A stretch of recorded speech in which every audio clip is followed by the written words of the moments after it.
Fatiha.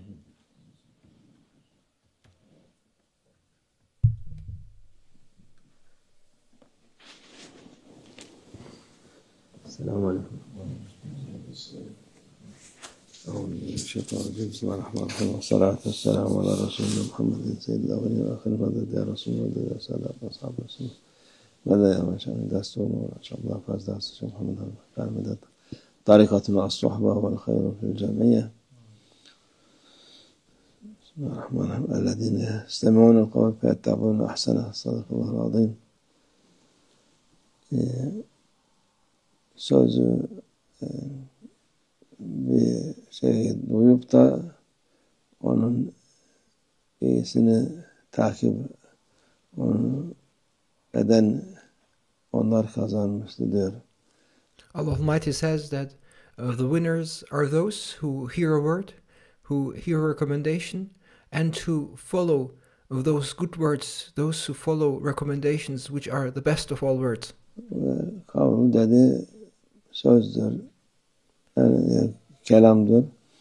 And Allah Almighty mentions in this holy verse the word qawl, which means word, which means speech. It is kalam. O da tabi ilk başta Kur'an-ı Azimüşşan, sonra Peygamber Efendimiz sallallahu aleyhi ve sellem hadisleridir. And which are the best of all words, which are the words Allah Almighty mentions, which we should follow in order to be the winners. It is first and foremost, of course, the words of the glorious Quran, and of course the hadiths, the sayings of our beloved Prophet, peace and blessings be upon him. Onlar muhakkak en iyisidir. These are certainly the best of all words. Onları takip, onun emirlerini yerine getirmek lazım. It is necessary to follow these words and to fulfill their commands that are expressed through these words. Ondan madde sana birisi nasihat verse ya bir şey söylese onu bakmak lazım. Moreover, apart from the verses of the Holy Quran and the sayings of our beloved Prophet, peace and blessings be upon him, which are other words which we should follow.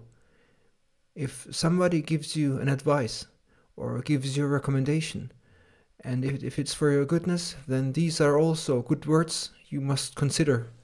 İyisini bakıp ondan faydalanmak. If somebody gives you an advice and makes a recommendation in truth, then you should consider these words and look for the benefit in these words. Lazım diyor. Allah Azze ve Celle Kur'an-ı Azimüşşan'da.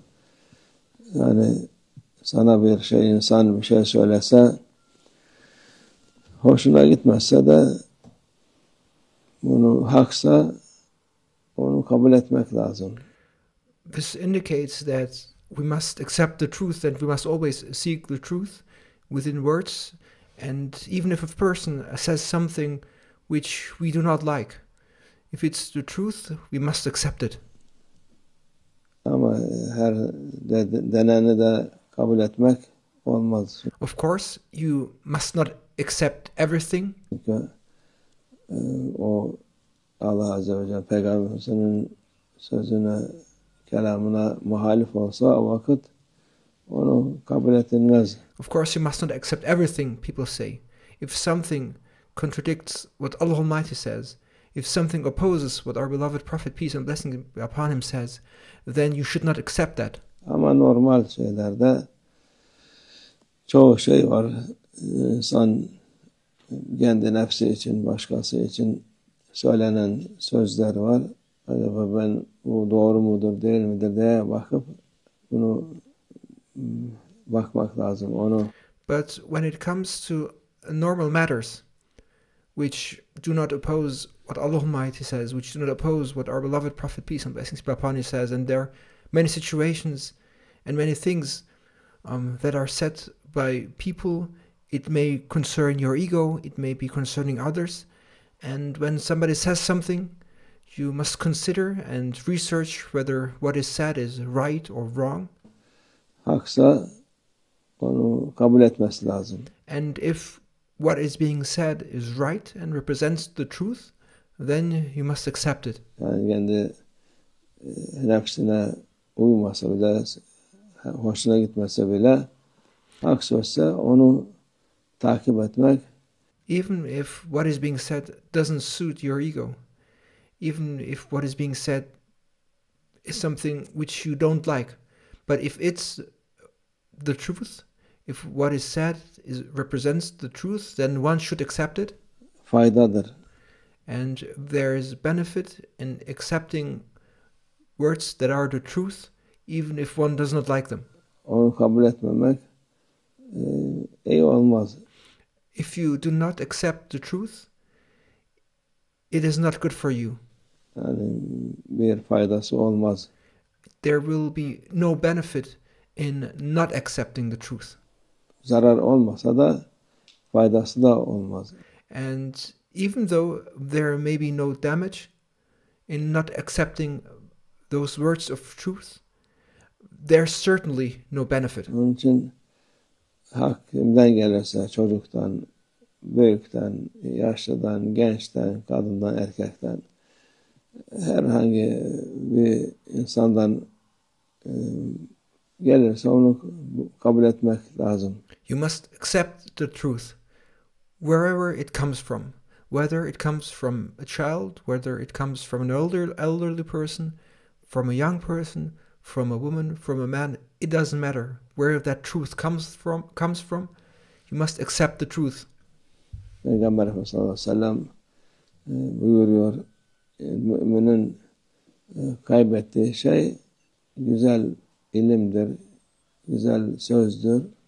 And our beloved Prophet, peace and blessings be upon him, describes the believer and describes what a loss is for a believer. And for a believer, a loss is the loss of beautiful knowledge. A loss for a believer is the loss of beautiful words. Onu yani kimden gelirse onu kabul edip sevilmesi lazım. A believer is someone who seeks the truth and accepts the truth. And if one hears the truth, a believer is someone who, when he hears the truth, he becomes happy and rejoices in those words of truth. Mümin olan insan hiç darılmaya, gücenmeye gerek yok.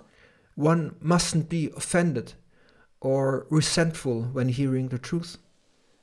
Darılma, gücenme bu nefsinin şeyidir, hastalığıdır.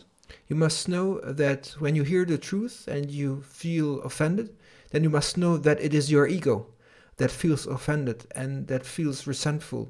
And that is a sickness of the ego. The ego does not like to accept the truth. Hak olan faydadır. The truth is beneficial, is always beneficial. Lazımdır insana. And it is the truth which is beneficial that we need.